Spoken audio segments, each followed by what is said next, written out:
My name is Risa, and I'm a 27-year-old office worker at a food processing company. I've been married for 3 years. I met my husband Georgie, who's the same age as me, through a friend during our college days. After getting married, we decided to live together in an apartment close to my childhood home. Since my parents' house is out of state, I have to drive 2 hours to visit them, but I make it a point to see them every few months. Each time I do, I also visit the facility where my beloved grandmother, Cindy, lives. Taking care of Cindy, who has dementia, began for me before I got married. Mostly, it was my part-time working mother, Violet, who took care of Cindy. Caring for someone with dementia is incredibly challenging. There were times when I had to take over for an exhausted Violet, crying as I helped Cindy in the bathroom. As Cindy's dementia progressed, a gloom hung over our home. Cindy gradually forgot how to smile, and Violet and I often clashed over her care. Despite these challenges, several years later, as I was leaving home to get married, Cindy moved into a care facility. This was something she wanted. One reason I had been reluctant to have her stay in a facility was because of my own prejudices. I thought it was sad to put her in a facility, but when I actually visited, I was surprised. Soon, I realized my perception was wrong. The facility was bright and clean, with professional staff working efficiently. Most importantly, everyone there was smiling, and Cindy looked truly happy. Seeing this, we realized as a family that this was the best choice, even though it felt bittersweet. I wish we all could have continued in this peaceful state until Cindy's final days, but my mother-in-law, Rachel, had even more prejudice against care facilities than I used to. Every time we met, she would say things like, "Poor Cindy, isn't that abuse? A facility is like a prison," and other derogatory remarks with a nasty smile. Her words were not out of concern for Cindy, but rather to attack me. I would retort, "That's right, so please don't ask me to take care of you, Rachel. It would be shameless to be cared for by someone you've criticized like this." This would often anger her. Georgie always sided with me, even considering cutting ties if her behavior got too bad. Still, we maintained limited contact, meeting only for Christmas and family gatherings. After years of this strained relationship, I received a call from Violet saying she had something to show me at her house. I was curious about what it could be. Violet showed me bundles of diaries. They were Cindy's, spanning decades. The earliest entries were from long ago, detailing the day I was born, my first steps, my first day of school, and how much she loved my grandfather when he passed away. Most entries were about ordinary days, but some mentioned how my teenage rebellious words hurt her. Reading them, I felt regret, sadness, and nostalgia. Unable to hold back tears, I read on until I found a shocking entry. It described how Cindy, in the early stages of dementia, had taken a train alone to visit my grandfather's grave. At that time, we didn't fully understand what dementia was, and she got lost, causing a big commotion. In her diary, Cindy wrote, "I was anxious. I worried about Risa especially. Her once beautiful handwriting had transformed into shaky, childlike scribbles." The last legible line read, "I need to be stronger." Reading that, Violet and I embraced and cried. She was scared, she was anxious. Only now did I understand how Cindy felt. After a good cry, Violet showed me these diaries. "You were the best friend to Cindy," she said, "and let me have it." I put it in a drawer in my bedroom closet and took great care of it. But something terrible happened regarding this notebook. The incident happened the year after I received the diary. Georgie and I were planning to visit Rachel's place for Christmas, which was a month away. One day before Christmas, I got a call from Rachel, asking me to come over alone. Given the unpleasant stories about Rachel, I consulted Georgie, who advised, "You better not go." But Rachel's intriguing words, "I have something nice to show you," piqued my curiosity, and I decided to go, with Georgie accompanying me. Since Rachel had insisted I come alone, I had Georgie wait in the car, and with a sense of alertness, I visited Rachel's house. As soon as we met, Rachel greeted me with a disturbing smile. "You've seen this, haven't you?" To my astonishment, what she proudly presented was Cindy's diary. I had never even mentioned its existence to Rachel, let alone shown it to her. "What? How? Why?" I stammered. I had kept it in a place that no one could find. My legs started shaking uncontrollably, barely able to stand despite my desire to appear calm. Rachel explained that she had borrowed the apartment key by pretending to be a relative of the owner, then sneaked into my place during my absence to find something incriminating. She found the bundle of diaries in the closet. Closets have always been the place to hide important things, just as I thought, she said excitedly. Embarrassingly, I hadn't noticed the intrusion. Though my heart was far from calm, I tried to hide my panic and pressed Rachel to return the diary. That makes you a thief, doesn't it? Oh, Rachel, have you stooped to thievery now? Please give it back. As I said this, Rachel replied with a disgustingly joyful smile. Oh, they always tuck you, now so weak and vulnerable. This must be something very precious. Unable to bear it any longer, I called Georgie on my mobile phone, who I had told to come immediately if anything happened. Georgie rushed over from the car, which infuriated Rachel. Risa, didn't I tell you to come alone? How could I come alone when I don't know what you're capable of, Mom? What's that you're holding? Georgie retorted angrily. Ashamedly, please give it back. All I could do was cry out.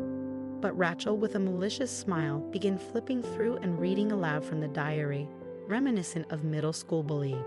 What's this? Even a grade schooler could write better than this.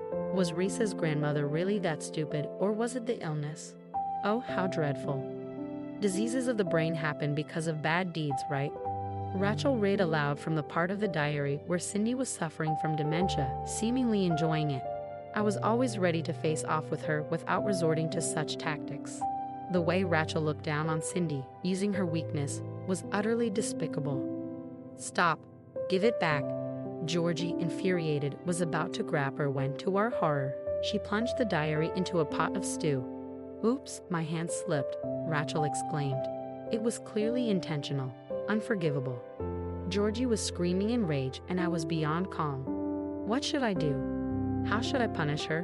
While Georgie and Rachel argued, fueled by resentment and anger, I ran around the room searching for anything Rachel might cherish, anything that looked expensive.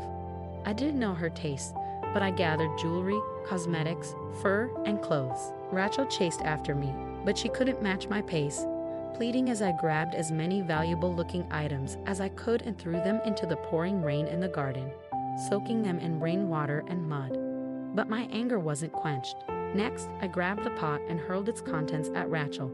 It had cooled a bit but was still slightly hot. What happened to Rachel was none of my concern. I retrieved the diary, but it was mostly ruined from being soaked in stew. Seeing this, I screamed and threw everything I could find in the fridge and cupboards. I wreaked havoc in every way possible. How much time had passed, I didn't know, but the place looked like a battlefield. I started to calm down, then turned to Rachel and said, Rachel, you're lucky you weren't hurt. Or should I make you so injured you'll need care for the rest of your life? Yes, that sounds good. Oh, but I won't care for you. Spend your remaining years alone. Or maybe caring for you might be fun. I could do whatever I want, right? Yes, let's do that. Hearing this, Rachel crawled around whimpering, eek, like a frog. Later, Georgie told me I had a creepy smile and that he could never see me like that before. I knew my wife was strong-willed, but I never imagined she'd become that way when angry.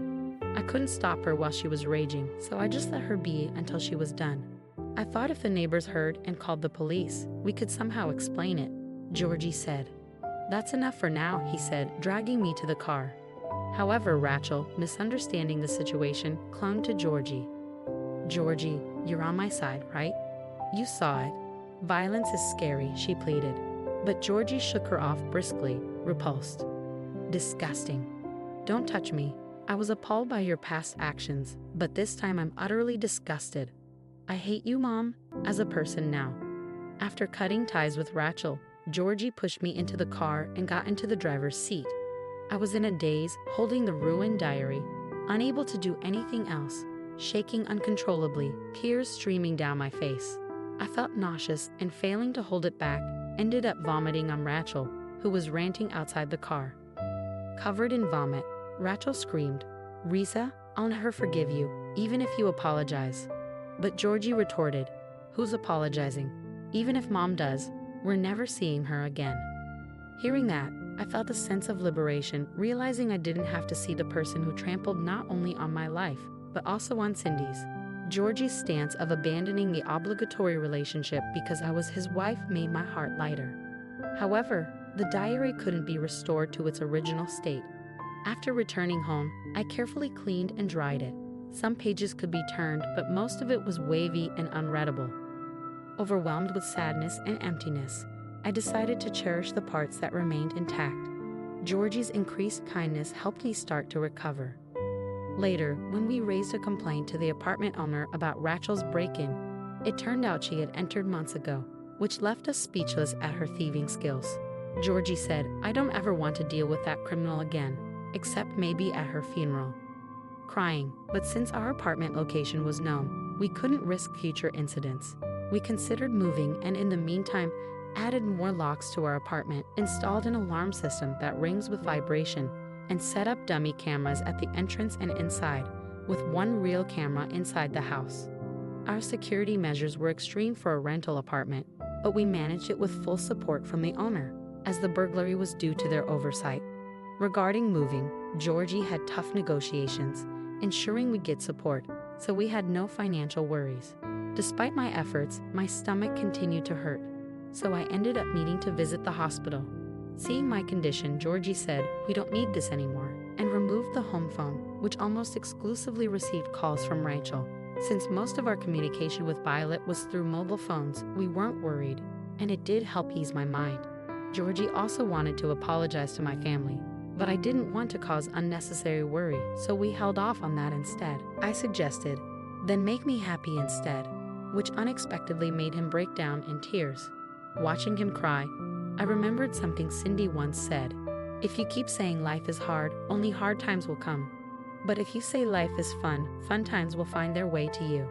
If Cindy said it, maybe there's truth to it. With Georgie, I feel like it could come true.